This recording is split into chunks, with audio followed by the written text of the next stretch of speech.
Hello and welcome. Today I'm in a forest approximately 10 kilometers to the northwest of Ostrów Mazowiecka. I've just come down this path here in the forest, a road. There's my vehicle, and thanks to GPS I was able to find this location that I was looking for. The area I'm now in was part of Stalag 324, which was one of the largest POW camps of all. Now, I was in Mühlberg 2 years ago, and I filmed there the camp, and I walked around, and it's really enormous. But this camp, I think, was even bigger than that of Mühlberg. This camp was set up in June 1941 for Soviet prisoners of war. And the border between Nazi-occupied Poland and Soviet-occupied Poland was from here approximately 12-13 kilometers, something like that. It was very close to the border, so that made it a convenient location to bring people. Furthermore, Ostrów Mazowiecka is on the road line between Warsaw and Białystok. Now, we have this bit here, which has been I've got these fencing. Now, the posts might be original, but the fencing certainly isn't. That's 100% certain of that. And I'll read you what the sign says, and then we'll have a look at some newer interpretations. So here, it says here that this is a cemetery of the mass killing of Soviet prisoners of war at Grądy. So this place is called Grądy. And it says, in June 1941, the Nazis opened at this place a concentration camp for Soviet POWs, and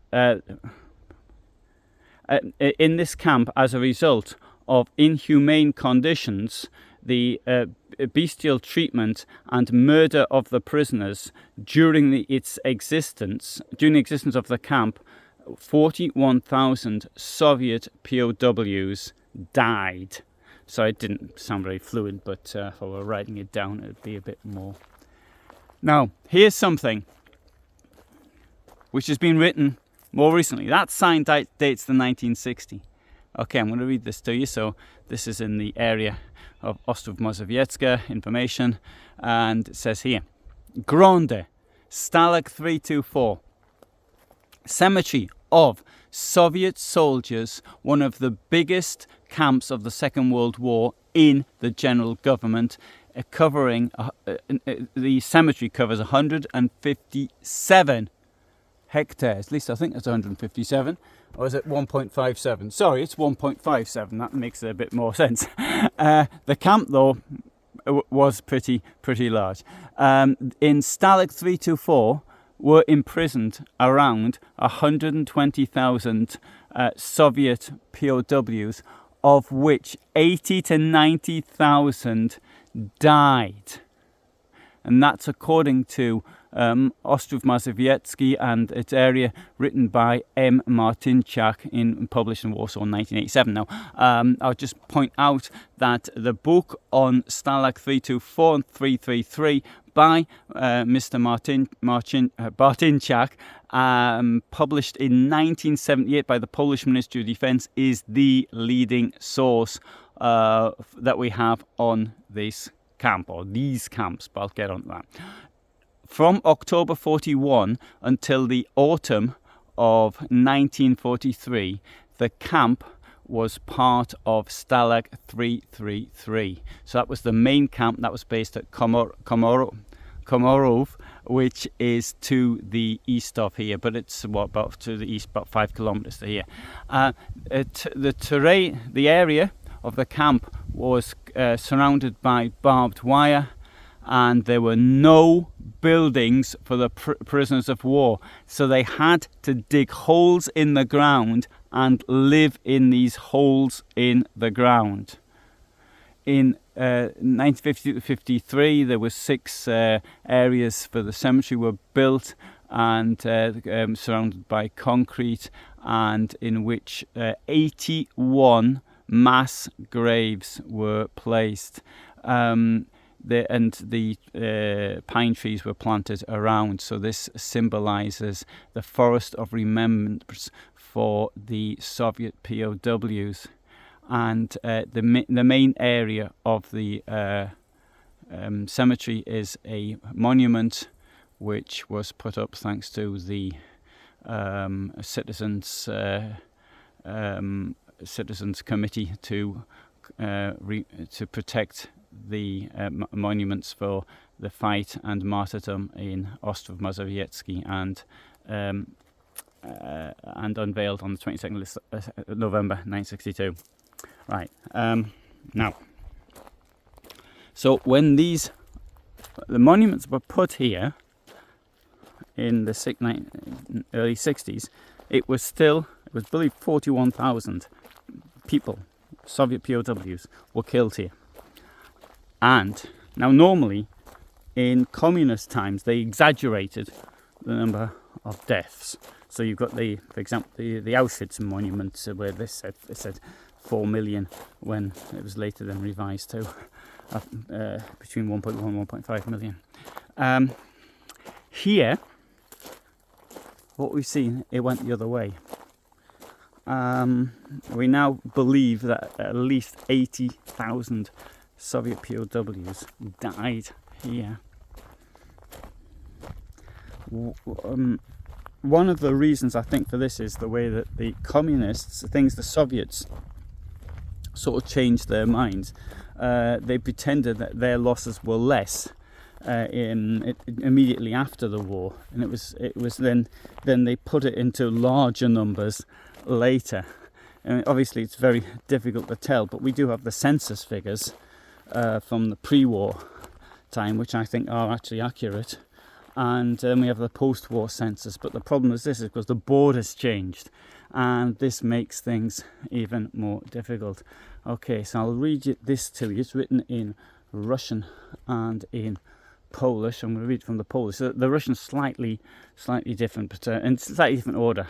But anyway, to the memory of the 41,000 Soviet soldiers murdered in a bestial way in the years 1941 to 42 at the POW camp by Nazi people killers.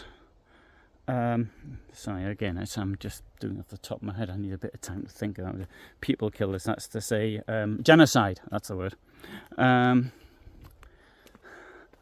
So note that it said the entrance, the sign said concentration camp, then it was said POW camp. I mean, in a case like this, it wouldn't make much difference. I mean, now the excuse that was often used was for the dreadful conditions for Soviet Union soldiers was that, well, they weren't expecting so many POWs, as though there hadn't been a war only 25 years earlier. That's the first point, when there were very large numbers of Soviet POWs.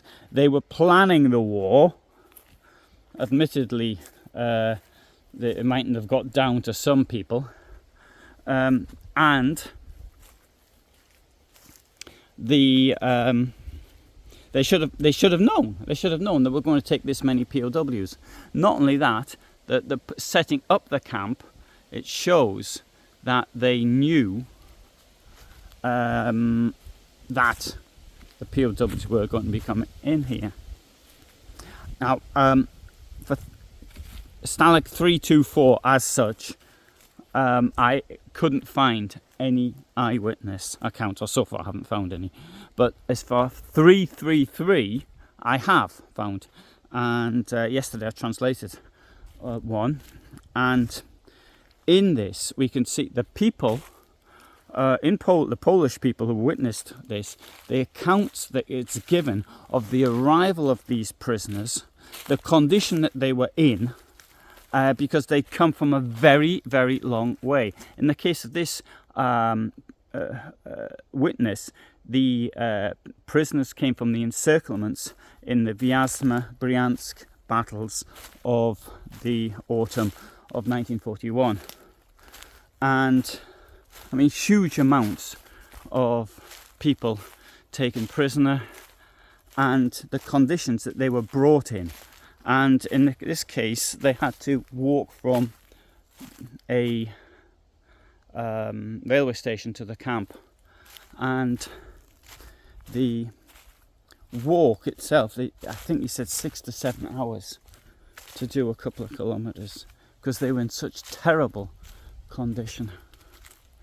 And the idea that they have to dig their own holes in the ground and then live in them is utterly horrendous.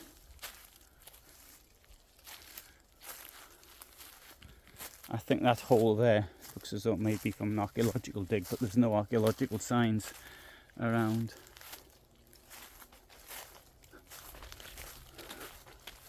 Oh, some houses down there, some people living there.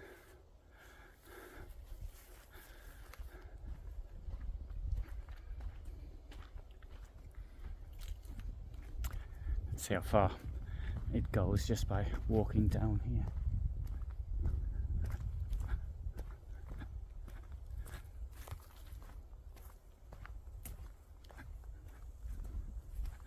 The idea, I think, that many people in the West that we have is of the POWs in which British and Americans were kept. And we've got the like films such as The Great Escape and Cold It and things of this nature.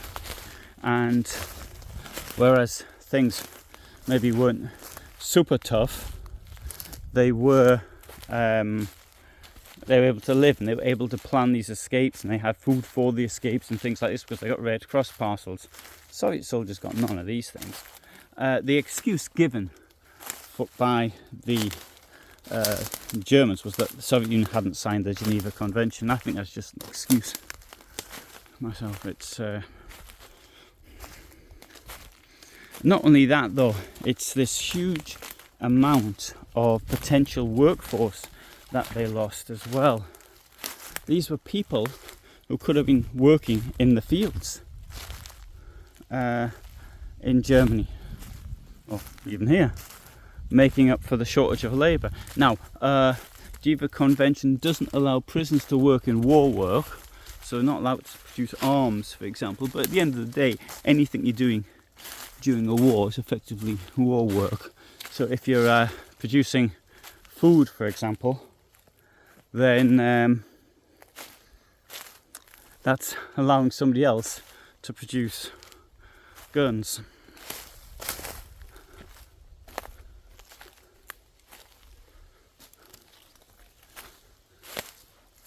So this was then all open. Now, the reason this locality was chosen, also Komorów, is which is to the east of here. This was because this area here were training grounds for a Polish army unit. Both of them were training grounds for Polish army units. Now, before the attack on Poland by Nazi Germany and the Soviet Union in 1939, Ostrów, it wasn't all that far from the border with Germany, with East Prussia, some 100 kilometres, something along those lines. And so therefore, this is a logical place to actually have had Polish troops based.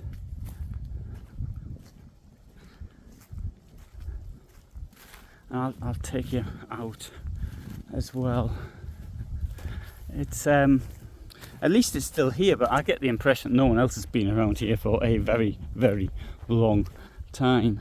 And it was only thanks also to the fact that there was the GPS that I think I was able to locate it. Although, in all fairness, there was a sign from the main road, although what it said was place of remembrance. I mean, it was pretty obvious. I mean, I worked it out using old maps and then putting it onto a new map, and then Google Maps, and that allowed me to get here. The forest, I think, is exceptionally attractive, and there's lots of places like this. I'm not aware of any information in English on this location at all. I mean, there might be, but I don't know of it. Oh, just changing the subject here, I'll just point this out. I don't recommend to anyone to go into the forest with bare legs. In fact, I've done videos where I talk of this. I'm not going in there because it'd probably be full of mosquitoes. A friend of mine has produced this anti-mosquito and anti-tick, because a mosquito, it hurts a little bit, but then it's gone. But the ticks you can get serious diseases from. And so he has produced this stuff. I put it on before I came in here. And earlier I was walking around the forest before I started filming. So I'll put a link to it below. Give him a bit of bit of publicity on that one. It's certainly, it works for me. So this is the forest here. We've got the forest track down here. Clearly this has been planted after the war, and so I think here before the war there would have been some trees, but it wouldn't have been this densely forested. And this is something we see in lots of places in Poland. If it's possible, light aircraft might go overhead. And now the location of Stalag 333 is today a sports airfield at Komorów. But I find this forest, I think, is exceptionally attractive.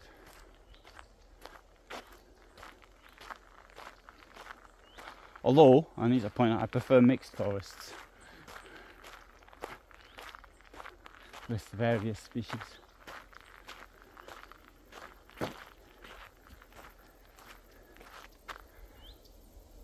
So, thanks very much for watching. I hope you found that of interest, and I'd like to actually be able to put this in Russian as well, but it takes such a long time to do.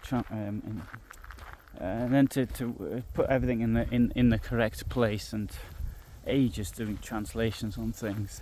There was somebody I had some correspondence with, vague correspondence with, relating to this, and his great grandfather, I think, was in Stalag 333. And there is another point actually I ought to make though.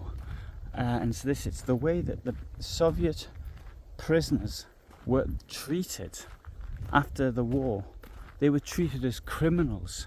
So you had the British and Americans were treated as heroes, having been in the camps, the prisoner of war camps, in much better conditions. But the Russians, the Soviets I should say, were treated as being traitors because they had surrendered. But who was responsible for the mess that they found themselves in? This was Stalin. This was Stalin who did the alliance with Hitler, who invaded Poland on the 17th of September, invaded Finland, invaded and occupied the Lithuania, Latvia, Estonia, who forced Romania to give a huge chunk of its territory to him. So it was Stalin who did this, his belief in Hitler, and then Hitler turned on him, and he was the person who should have been, not these poor people who found themselves in camps such as this one because of the fault of Stalin and the Bolshevik system. So I think really we ought to think of that. Now, to give one example, which is quite close to me, is somebody who, Sasha, forgotten, Pechersky, who was in the Sobibor death camp. He'd been captured. He was in POW camps, recognised as being Jewish. He was sent to Sobibor to be murdered, but he was chosen to work. He managed to break out two groups of people, and it was largely thanks to him that they got out. They fought as partisans for some time in the forests, and then they once the Soviets came, he ended up in prison because he'd been allowed himself to be captured. If I remember rightly, I think it was his brother died in prison. It's absolutely horrendous treatment of these Soviet POWs by the Soviet regime. And I'm not aware that even today of them being recognised by the Russian government, for example. Even on that subject, we have a gentleman who survived Buchenwald, and he was killed in Kharkiv by today's Nazis. And effectively, that's the Putin regime.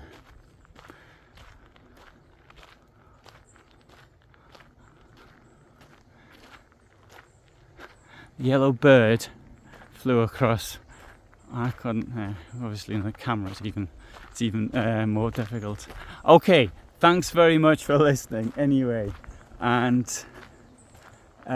so I hope you found it interesting. I upload videos like this largely on the Tuesday, which are my walk around location videos. Documentary type videos are uploaded on a Friday. So uploading Tuesdays and Fridays, and sometimes at other times as well. And I want to get that bird in. No, I'll do the bird in a separate video if it's bird's still around by the time I finish. I know it's I know I'll never be able to do any good at wildlife photography, but I do like to film wildlife whenever possible. Anyway, so upload every Tuesday and Friday, 8 o'clock my time. I'm based in Poland and Germany, so if you're interested, then subscribe. Thanks for watching.